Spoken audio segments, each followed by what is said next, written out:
È lo spirito della gente che riesce ad uscire di casa per mettersi a contatto con gli altri. Qui non succede bene, tutto non si sente neanche.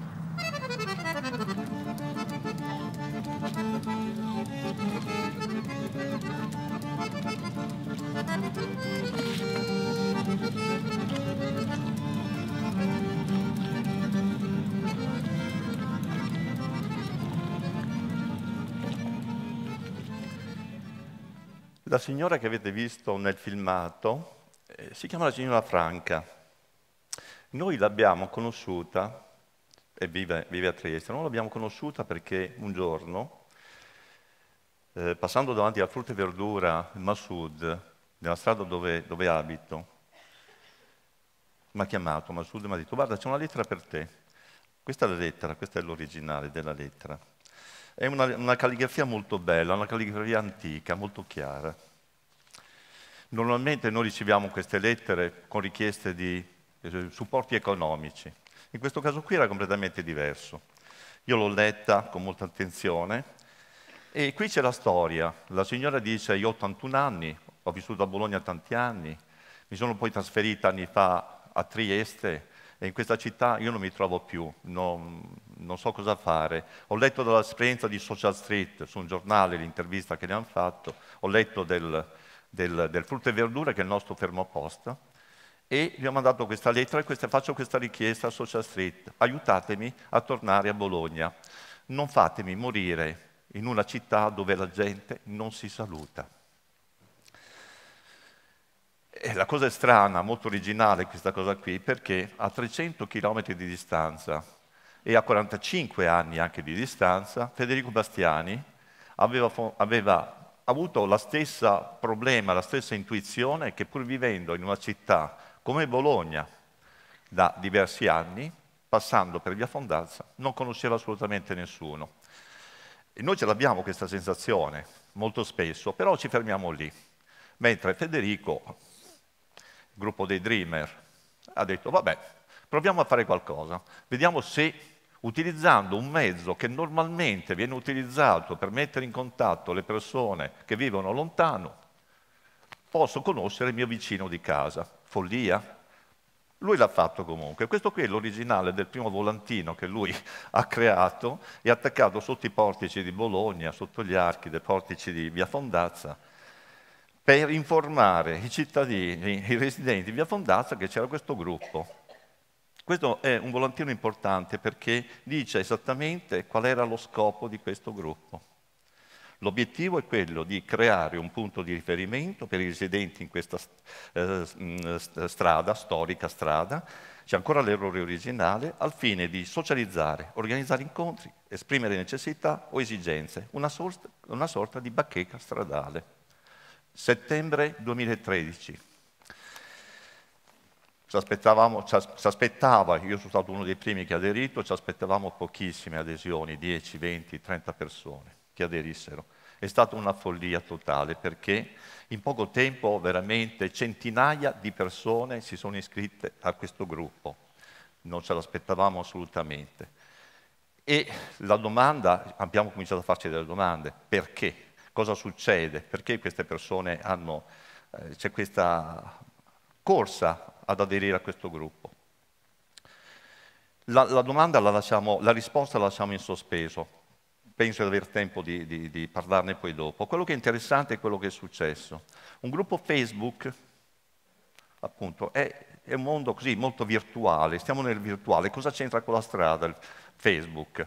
Non ci può non entrare niente, però Facebook è uno strumento come tanti altri, come il martello che si utilizza per il chiodo per rompersi un dito.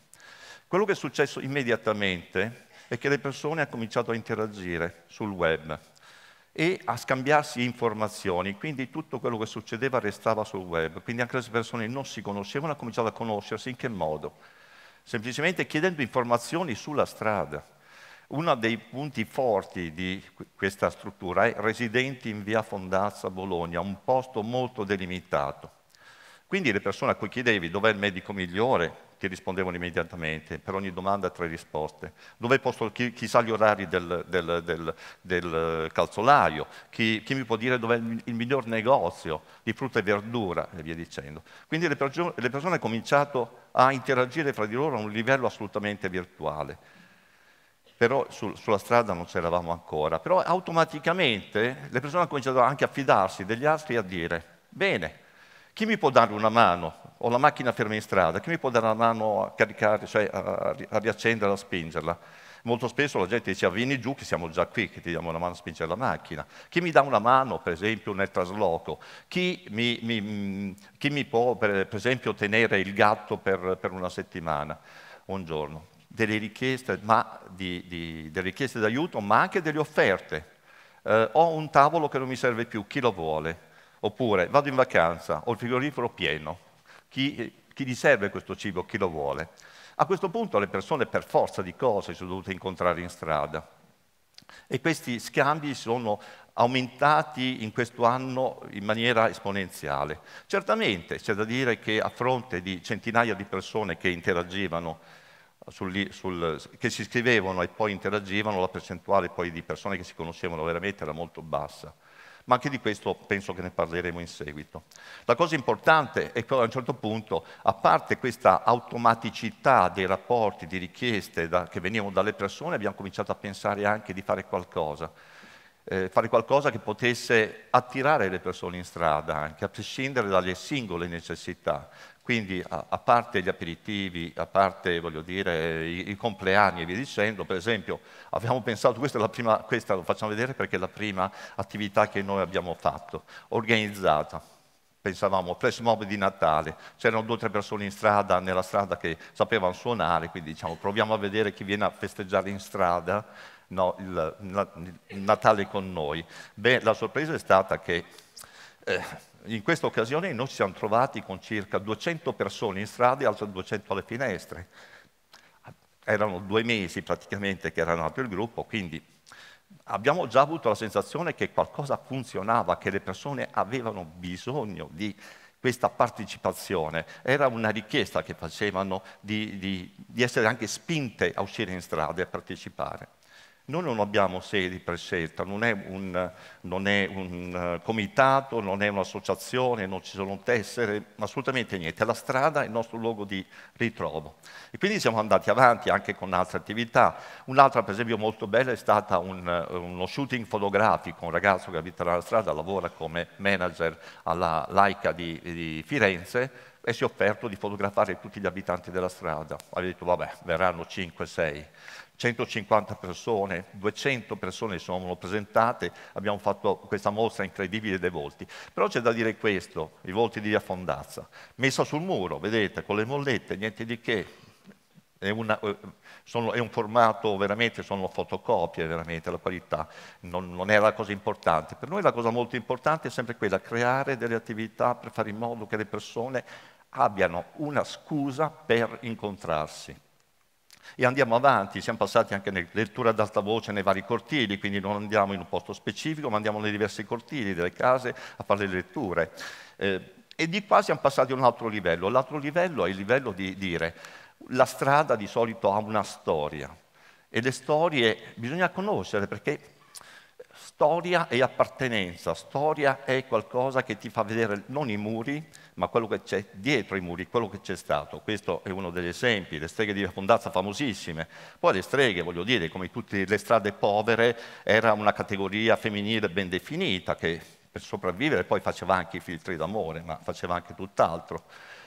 E anche queste storie, storia della grande Fondazza, cioè Fondazza è una strada dove viveva anche il pittore Morandi, non Gianni, come ha detto qualcuno, quella volta dice, possiamo intervistare il Morandi? Ho detto, è un po' difficile perché è un po' morto, l'abbiamo detto. Però in questa strada qui c'era Morandi che era assolutamente, Giorgio Morandi era assolutamente una sociale incredibile, assolutamente, però è frequentata anche dal Carducci. Quindi tutte persone che hanno in qualche modo interagito con questi personaggi sono venuti a parlare della strada. E questa non è gente che sta su Facebook, queste sono persone che non utilizzano assolutamente Facebook. Un giorno mi sono trovati per strada un cartello E noi che non usiamo Facebook, come facciamo a partecipare? No?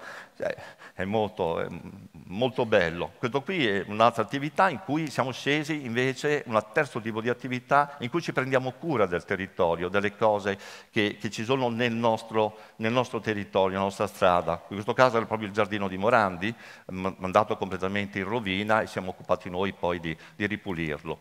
Ci occupiamo delle fioriere, ma ogni volta le costruiamo noi, ogni volta il motivo è per ritrovarsi la domenica mattina a fare qualcosa insieme. Socializzare è la cosa più importante, è il nostro. L'altro punto, certamente, è prendersi cura di una strada, vuol dire anche trovare dei posti dove poter socializzare. Le nostre città sono poverissime di posti dove socializzare. Se uno si vuol sedere, deve andare in un bar, se vuol bere dell'acqua, deve andare in un bar, e lasciamo perdere altri servizi, assolutamente. Noi in pochi mesi siamo riusciti a pedonalizzare questa piazzetta che è assolutamente al centro della nostra strada, con una chiesa bellissima e con una storia bellissima delle suore canterine di Santa Cristina, che è un posto meraviglioso, assolutamente, dove abbiamo fatto dei concerti, anche concerti fatti anche da Vado, c'è stata data proprio per la valenza sociale. Allora, questo l'ho messo semplicemente non per chissà che cosa, ma in effetti noi ci sentiamo un laboratorio di strada. Quello che sta succedendo in Fondazza è qualcosa di incredibile, perché nessuno se l'aspettava innanzitutto, proprio assolutamente nessuno. Noi abbiamo attualmente circa fra i 25 e 30 tesi di laurea di sociologia, di antropologia, di psicologia, anche lo IED, la Sapienza e via dicendo. E questo veramente colpisce molto. E tutto questo perché? Perché attualmente in Via Fondazza, nel gruppo residenti in Via Fondazza, siamo circa 1000 persone, ma dopo vedremo che la cosa si è assolutamente espansa. C'è da considerare veramente tantissime cose. Perché le persone che non si conoscono neanche cominciano a voler partecipare a un progetto di socialità? Cos'è successo? La ultra ottantenne signora che chiede alla sua dirimpettaia, ultra novantenne, che chiede alla sua dirimpettaia: ma di su, ma cos'è la Social Street? E quello glielo spiega, lei dice: ma allora cos'è? Quello che facevamo noi una volta, 50 anni fa? Beh sì, si faceva 50 anni fa, ma adesso non si faceva più, non si fa più, cioè di interagire con le persone, di salutarsi, di scambiarsi il saluto, di conoscersi. Si vive nelle strade senza avere nessuna concezione di chi ti sta vicino. Allora, in questo modo qui, che questo è lo scopo, la socializzazione molto spesso è semplice, basta salutare le persone per strada. Io lo vedo, io ci mettevo 5 minuti a fare Via Fondazza l'anno scorso, quest'anno ci metto 2 ore e mezza, quindi quando prendo il treno vado da un'altra parte perché se no non ci arrivo in stazione. Questo per dire che conosco le facce, conosco i nomi delle persone, conosco le storie delle persone. E questo è assolutamente importante perché ci arricchisce notevolmente. Oggi abbiamo sentito delle cose meravigliose, no? Nella medicina, anche per esempio vivere in un ambiente altamente sociale dove ti senti bene fa diminuire del 20%, se non sbaglio uno studio recentemente pubblicato, le malattie cardiovascolari per esempio. Da un punto di vista economico, vivere in un ambiente dove c'è questo scambio, che non è il fine di Social Street, non è assolutamente quello il fine, però si risparmiano calcolati ogni famiglia intorno ai 2.000 euro, quindi è importante anche da questo punto di vista. Ci viene da chiedere perché è più facile che ci siano delle persone che chiedono che quelle che danno. Beh, certamente questo è un punto importante anche dal punto di vista psicologico, perché per noi ormai non siamo neanche più abituati a chiedere l'aiuto degli altri. Noi abbiamo un rapporto di 1 a 3, 1 a 4, penso che sia molto importante rivedere anche questo punto. Vado avanti velocemente. Abbiamo fatto il primo compleanno quest'anno con i 1000 iscritti, ma i numeri non contano, contano veramente le interazioni fra le persone. Noi non facciamo mai assemblee enormi, non ci servono, sono piccoli gruppi che si auto-organizzano, per cui trekking urbano, le cene e queste cose qui, sono tutti di piccoli gruppi di persone che possono parlare fra di loro e conoscersi. Vado molto velocemente avanti perché voglio tornare a dirvi, innanzitutto in Italia ormai sono centinaia le social street presenti, decine stanno nascendo in tutto il mondo su questo modello di Via Fondazza e noi siamo molto orgogliosi perché Fondazza è il primo modello al mondo di social street, siamo anche in America Latina e in Nuova Zelanda, in Croazia, via dicendo. Per gli ultimissimi secondi voglio soltanto ritornare alla signora Franca. La signora Franca, noi abbiamo pubblicato la sua storia sulla nostra pagina e immediatamente, in 2 giorni, noi abbiamo trovato chi si occupava di del trasloco gratis da Trieste a Bologna. Abbiamo trovato la casa a Bologna, l'ho chiamata e l'ho detto, signora Franca, è tutto a posto? E lei mi fa, signor Luisi, guardi, veramente, a questo punto qui io ho paura di tornare a Bologna, mio era uno sfogo, mi sentivo veramente sola.